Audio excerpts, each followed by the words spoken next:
FM 100.5 megahertz पर ये आकाशवाणी का देहरादून केंद्र है। समय हुआ है दोपहर के 1:05। आइए अब सुनते हैं उत्तराखंड के प्रादेशिक समाचार।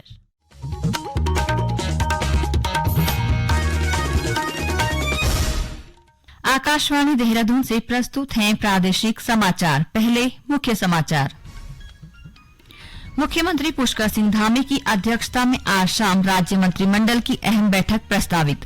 समान नागरिक संहिता को कैबिनेट से मंजूरी मिलने की उम्मीद।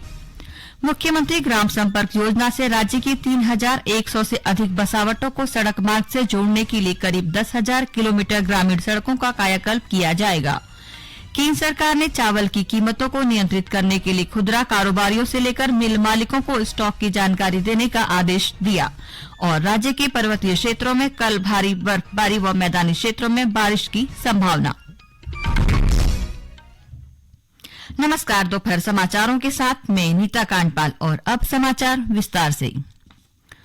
मुख्यमंत्री पुष्कर सिंह धामी की अध्यक्षता में आज शाम राज्य सचिवालय में राज्य मंत्रिमंडल की अहम बैठक होगी।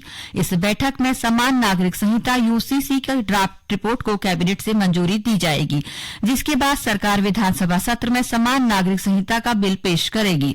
मुख्यमंत्री ने कहा कि 740 पृष्ठों के 4 वॉल्यूम में तैयार किए गए इस विस्तृत ड्राफ्ट रिपोर्ट पर 5 फरवरी से आयोजित हो रहे राज्य विधानसभा के सत्र में सभी दलों के सदस्यों के साथ व्यापक चर्चा और विचार विमर्श किया जाएगा। नई दिल्ली में मीडिया से बातचीत करते हुए श्री धामी ने कहा कि हमने 2022 के विधानसभा चुनाव में प्रदेश की जनता से वायदा किया था कि चुनाव के बाद राज्य में समान नागरिक संहिता कानून लागू किया जाएगा। मुख्यमंत्री ने कहा कि अपने वादे के मुताबिक सरकार गठन के तुरंत बाद ही पहली कैबिनेट की बैठक में ही समान नागरिक संहिता बनाने के लिए एक विशेषज्ञ समिति के गठन का निर्णय लिया था और 27 मई 2022 को उच्चतम न्यायालय की सेवानिवृत्त न्यायाधीश रंजना प्रकाश देसाई के नेतृत्व में 5 सदस्यीय समिति गठित की गई। आकाशवाणी से बातचीत में अधिवक्ता अश्वनी उपाध्याय ने कहा कि उत्तराखंड में समान नागरिक संहिता लागू होने से दशकों से चली आ रही कुरीतियां और कुप्रथाएं खत्म होंगी। उत्तराखंड सिविल कोड आ रहा है, इससे सारी कुरीतियां खत्म हो जाएंगी, शादी विवाह की उम्र समान हो जाएगी, गुजारा भत्ता का अधिकार सबको मिल जाएगा। अभी हमारी मुस्लिम बेटियों को मेंटेनेंस का राइट नहीं है। ये उत्तराखंड सिविल कोड आएगा तो जो मौखिक तरीके के तलाक चल रहे हैं, जो कोर्ट के बाहर डिवोर्स हो रहे हैं, तलाके हसन तलाके बाइन तलाके किनाया, वो खत्म हो जाएगा। सबका डिवोर्स कोर्ट के जरिए होगा, सबका कूलिंग पीरियड एक समान हो जाएगा, एक पति एक पत्नी का नियम सब पे लागू हो जाएगा, बहुविवाह हलाला मुताह मिस्यार बंद हो जाएगा, विरासत का और वसीयत का एक समान अधिकार मिल जाएगा। तो ये बहुत अच्छी बात है कि हमारी मुस्लिम बेटियों को भी विरासत और वसीयत का एक समान अधिकार मिलने जा रहा है। सबसे बड़ी बात यह है कि जो गुजारा भत्ता का भी इश्यू आता है, उसमें क्या हिंदू जैन बौद्ध को तो गुजारा भत्ता मिलता, हमारी मुस्लिम बेटियों को गुजारा भत्ता नहीं मिलता, तो वो भी ठीक हो जाएगा। शादी का रजिस्ट्रेशन सबके लिए कंपलसरी हो जाएगा।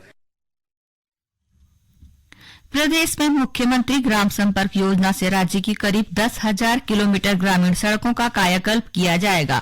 इसके तहत प्रदेश की 3,100 से अधिक बसावटों को मुख्य सड़क मार्ग से जोड़ा जाएगा। राज्य में 250 आबादी तक वाले गांव व तोक को मुख्यमंत्री ग्राम सड़क योजना से जोड़ा जाना प्रस्तावित है। ग्रामीण निर्माण मंत्री सतपाल महाराज ने बताया कि इस योजना का प्रमुख उद्देश्य प्रदेश के ग्रामीण क्षेत्रों में रहने वाली ऐसी आबादी तक सड़क मार्ग पहुंचाना है जहां प्रधानमंत्री ग्राम सड़क योजना के तहत सड़कें नहीं पहुंचाई जा सकी। जिन बसावटों तक सड़क मार्गों का निर्माण किया जाना है, उनका चयन जिला स्तर पर जिले के प्रभारी मंत्री की अध्यक्षता में गठित समिति द्वारा किया जाएगा। मुख्य सचिव राधा रतूड़ी ने राज्य के विकास के लिए चलाई जा रही योजनाओं के निर्माण कार्यों में एकीकृत योजना के साथ काम करने के निर्देश दिए हैं।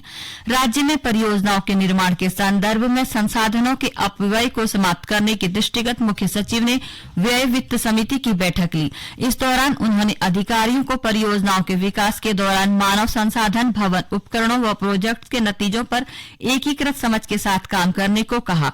मुख्य सचिव ने स्वास्थ्य विभाग को स्वास्थ्य अवसंरचना के विकास के लिए राज्य में नए निर्माण से भी अधिक वर्तमान अस्पतालों, स्वास्थ्य सुविधाओं और सेवाओं को मजबूत करने व सुधारने की जरूरत पर जोर दिया।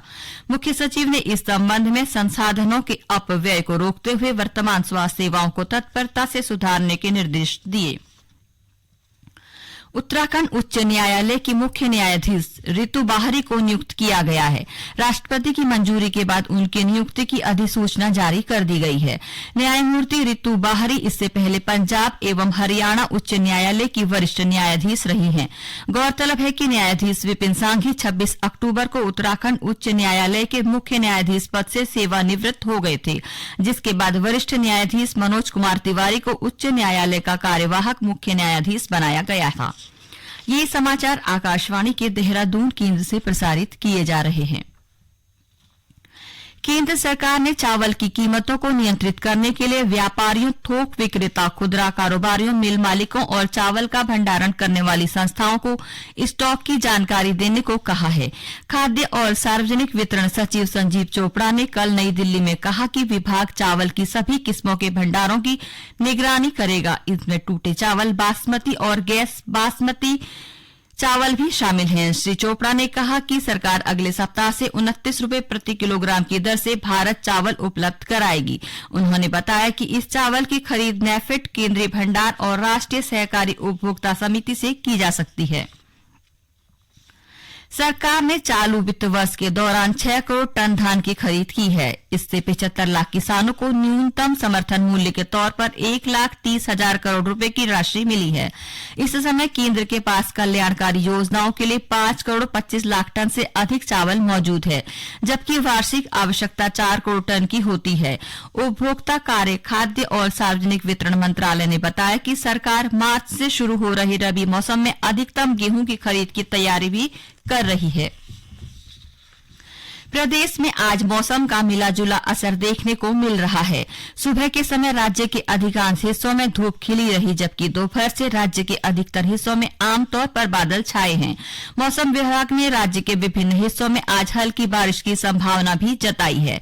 मौसम विज्ञान केंद्र देहरादून से प्राप्त जानकारी के अनुसार कल उत्तरकाशी, चमोली, रुद्रप्रयाग, टिहरी, देहरादून, पौड़ी, पिथौरागढ़, बागेश्वर और हरिद्वार के अधिकांश हिस्सों में हल्की से मध्यम बारिश हो सकती है। विभाग ने इस दौरान राज्य के 2200 मीटर और उससे अधिक ऊंचाई वाले पर्वतीय क्षेत्रों में भारी बर्फबारी का अनुमान भी जताया है। इस बीच उत्तरकाशी, टिहरी और चमोली के कई स्थानों पर 1 फरवरी को हुई बर्फबारी से सड़क मार्ग अब भी अवरुद्ध हैं, जिन्हें खोलने के प्रयास जारी हैं। केंद्र सरकार ने कहा है कि पिछले 10 वर्षों में सबके साथ के अंतर्गत लगभग 25 करोड़ लोगों को गरीबी से बाहर निकाला गया है। केंद्रीय वित्त मंत्री निर्मला सीतारमण ने कल संसद में अंतरिम बजट पेश करते हुए कहा कि प्रत्यक्ष लाभ अंतरण योजना के कारण पीएम जनधन खातों के उपयोग से 34 लाख करोड़ रुपए में से 2,70,000 करोड़ रुपए की बचत हुई है। चमोली जिले के विकासखंड थराली के तहत राजकीय इंटर कॉलेज रतगांव के मुख्य भवन निर्माण को मंजूरी दे दी गई है। राज्य सरकार ने भवन निर्माण के लिए 2 करोड़ रुपए से धनराशि स्वीकृत कर दी है। विद्यालय शिक्षा मंत्री डॉक्टर धन सिंह रावत ने मीडिया को जारी बयान में बताया कि प्रदेश के राजकीय विद्यालयों की संरचनात्मक स्थिति को सुधारने के प्रयास किए जा रहे हैं, जिसमें क्षतिग्रस्त विद्यालयों की मरम्मत, जबकि पूर्ण क्षतिग्रस्त विद्यालयों के नए भवन का निर्माण किया जाएगा। उन्होंने बताया कि ग्रामीण निर्माण विभाग को इसके लिए कार्यदायी संस्था नामित किया गया है और शीघ्र ही मुख्य भवन का निर्माण कार्य शुरू कर दिया जाएगा। माध्यमिक स्तर के छात्रों के लिए संस्कृत पाठ्यक्रम को और भी सहज बनाने के लिए उत्तराखंड शैक्षिक अनुसंधान और प्रशिक्षण परिषद ने एक मोबाइल एप्लीकेशन शुरू करने का निर्णय लिया है। इस एप्लीकेशन को राष्ट्रीय शिक्षा नीति के अनुरूप लॉन्च किया जा रहा है, जिसका उद्देश्य शिक्षा को अभिनव और तकनीकी बनाना है। इस एप्लीकेशन के माध्यम से छात्रों को संस्कृत के महत्वपूर्ण अंशों का सीधा अध्ययन करने का अवसर मिलेगा। इस एप्लीकेशन के माध्यम से छात्र स्वयं अपनी गति और समझ के हिसाब से सीख सकेंगे और इससे उनकी शिक्षा में रुचि बढ़ेगी। केंद्रीय प्रत्यक्ष कर बोर्ड के अध्यक्ष नितिन गुप्ता ने कहा है कि सरकार करदाताओं को राहत देने के लिए 25,000 रुपए तक के बकाया कर माफ कर रही है। आकाशवाणी से विशेष बातचीत में नितिन गुप्ता ने कहा कि वित्त वर्ष 2010 तक की अवधि के लिए बकाया 25,000 रुपए तक के पुराने विवादित कर और वित्त वर्ष 2010-11 से 2014-15 तक की अवधि के लिए बकाया 10,000 रुपए तक के पुराने विवादित प्रत्यक्ष कर माफ कर दिए गए हैं। उन्होंने कहा कि प्रत्यक्ष करों में कोई बदलाव नहीं किया गया है। अंत में मुख्य समाचार एक बार फिर।